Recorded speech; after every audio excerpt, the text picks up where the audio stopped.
শ্রাবণ মাসে ঝড় বৃষ্টি মাথায় নিয়ে কিন্তু আজকে চলে এসেছি বারাসাতে একদম কাছে গুমা নিবেদিতা পল্লী।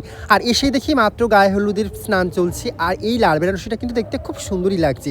আর এই গাছটা কিন্তু নিজে হাতেই বানিয়েছে আমার ব্রাইড। আর লাল বেনারসি লাল ব্লাউজের সাথে কিন্তু প্রত্যেকটা মেয়েকে বিয়ের দিন সত্যি মা লক্ষ্মীর মতো লাগছে। আর স্নানের পর কিন্তু আমাকে এই মিষ্টিটা দিয়েছে যে দাদা তুমি মিষ্টিটা খেয়ে নাও। আর মিষ্টি দেখে আমি লোভ সামলাতে এই কারণে পারি না, মিষ্টি আমার খুব ফেভারিট। আর মিষ্টি খেতে খেতে আমার ওয়েটটাও বেড়ে গেছে।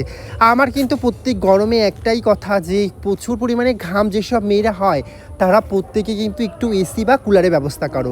রীতিমতো আমার ব্রাইডকে আমি কেঁদে অস্থির হয়ে গেছি যে খেয়ে যে এত পরিমাণেও ঘামতে পারে। ওর মুখ থেকে মনে হয় 2 গ্লাস জল বেরিয়েছে, বিশ্বাস করো।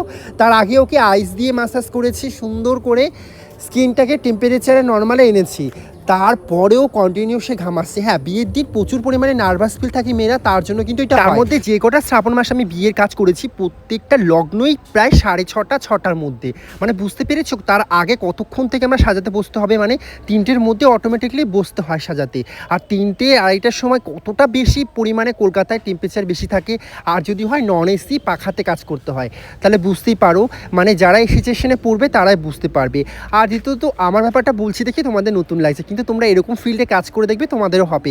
যাই হোক, আমরা মেকআপ আর্টিস্ট বস, আমরা যে কোনো সমস্যায় কাজ করার জন্য কিন্তু ভ্যানিটিতে আমরা সেরকম প্রোডাক্ট রেখেই দিই। আর প্রত্যেককে বলছি এই গরমের মধ্যে কিন্তু ভারী বেশ কিছু দিতে যাবে না ব্রাইডকে, যতটা পাউডার ফর্মে রাখবে ততটা বেশি ভালো। আর আমার কলকাটা কিন্তু খুব সুন্দর মনোযোগ দিয়ে আমি এঁকেছি, কারণ আমার কলকা আঁকতে খুব ভালো লাগে। আর আমার কলকার জন্য কিন্তু অনেকে আমাকে বলে দাদা তুমি ক্লাস কবে থেকে করাবে। হ্যাঁ, আমার ক্লাস কিন্তু শুরু হয়ে গেছে বেথুয়াতে। আমাকে যোগাযোগ করার জন্য কিন্তু ক্লাসের জন্য 82 50 59 02 81 এটাতেও আমাকে রিসেপশন বিয়ে যে কোনো অকেশনে বুক করতে পারবে, আর ক্লাসের জন্য কিন্তু আমাকে ফোন করবে। যাই হোক, কথা বলতে বলতে আমার মিষ্টি মা লক্ষ্মী ব্রাইড রেডি হয়ে গেছে, তো ওকে নিয়ে ভ্যানুতে চলে এসেছি। আর আমিও কিন্তু চলে এসেছি ভ্যানুতে এখন, কারণ ভিডিও ফটো নিতে হবে। আর সাথে ব্যাগটা এনেছি, যদি কিছু সমস্যা হয় তাহলে একটু ঠিকও করে দেওয়া যাবে।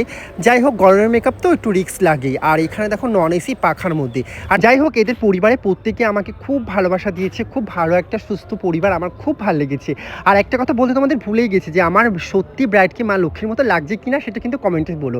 আর আমার ব্রাইডের কিন্তু পছন্দের মেকআপ আর্টিস্ট আমি নই, ওর বর কিন্তু পছন্দ করে ওকে সাজাতে পাঠিয়েছে। তাই বর্মশারকে অনেক অনেক ধন্যবাদ। আর বাড়ির পরিবার, দিদি যারা যারা ছিল, মা বান্ধবী, প্রত্যেকেই তোমরা সবাই ভালো থেকো আর সুস্থ থেকো, আর সব সময় কিন্তু আমাকে এইভাবে আশীর্বাদ করেছো। আর তোমরা প্রত্যেকেই আমাকে অনেক ভালোবাসা দিয়েছো, তার জন্যই একটা কথাই বলার যে আমি এত দূর থেকেও সে কাজ করতে এসেছি। এই যে এত ভালোবাসা, এটা কিন্তু আমার প্রাপ্য ছিল না, তোমরা তার থেকে বেশি দিয়েছো। যাই হোক, কথা বলতে বলতে কাজ শেষে কিন্তু সবাইকে সাথে একটু ছবি টবি তুলে কিন্তু বাড়ি দিকে রওনা দিতে হবে। আর আমার প্রচুর বৃষ্টি পড়ছিল, বৃষ্টির মধ্যে যে কীভাবে বাড়ি যাব সেই কথাই ভাবছিলাম, কিন্তু গাড়ি আছে তো অসুবিধা নেই। কিন্তু বর এসে যে দাঁড়িয়ে আছে, বরকে বরণ করবে এই বৃষ্টির মধ্যে যে কী করে আমি ভাবতেই পারছিলাম না। যাই হোক, এই যে বর্মশাই দেখো চলে এসেছিলো, আর বরটাকে খুব সুন্দরই দেখতে বলো। যাই হোক, সবাইকে টাটা দিয়ে কিন্তু আমি বেরিয়ে পড়েছি, কারণ বিশ্বাস করো শ্রাবণ মাসে কিন্তু অনেক কটা কাজ আছে। তো তোমরাও কিন্তু ভালো থেকো।